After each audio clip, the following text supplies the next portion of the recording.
Je voulais ajouter deux choses.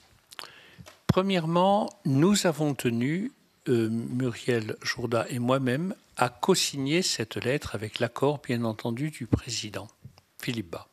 Pourquoi? Pour montrer notre totale unité, bien que chacun sache que nous n'appartenons pas à des groupes différents. Plutôt que nous appartenons à des groupes différents. Nous appartenons à des groupes différents. Tu vois, c'est un lapsus. Nous appartenons donc à des groupes différents. Et je voulais dire que dans cette affaire, finalement, nous n'avions qu'un objectif, connaître la vérité, dire la vérité, connaître les dysfonctionnements, les mettre à jour le plus possible et tirer les conséquences prévues par l'ordonnance.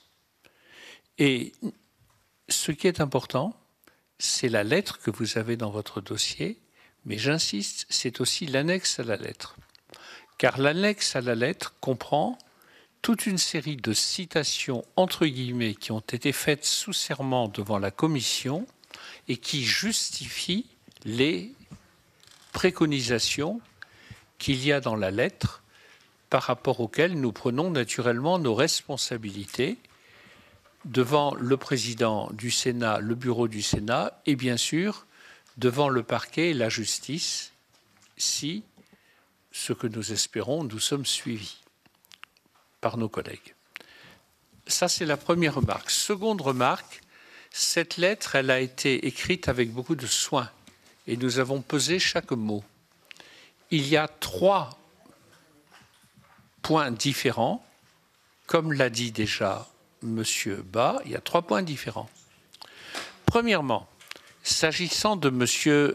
Benalla et de M. Kras, au vu des travaux de la commission, les informations collectées au vu des travaux de la commission, des informations collectées et de plusieurs déclarations sous serment de messieurs Alexandre Benalla et Vincent Kras, dont le détail figure en annexe du présent courrier, nous sommes conduits à considérer que celles-ci constituent des faux témoignages.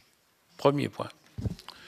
Deuxième point, s'agissant des 3 personnes déjà citées de l'Élysée, M. Stroda, M. Koller et M. Lavergne.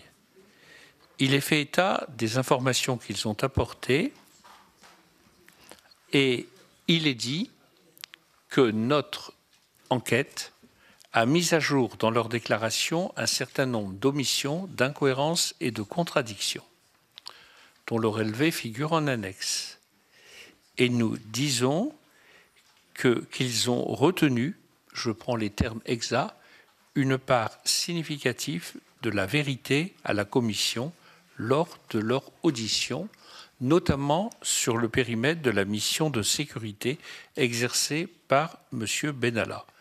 Dès lors, nous demandons au président et au bureau du Sénat de faire part de ces éléments. Et enfin, troisièmement, et je me permets d'insister là-dessus, notre lettre comprend cet élément. Nous saisissons le parquet, nous vous proposons de saisir le parquet afin qu'il apprécie s'il y a lieu de procéder à des investigations concernant d'autres personnes et d'autres faits que celles et ceux que nous venons d'évoquer explicitement.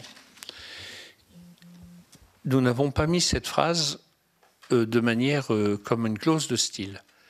Il y a toute une série d'éléments dans le dossier, dans le rapport, et aussi dans le document annexé à la lettre, qui peuvent conduire une série d'investigations.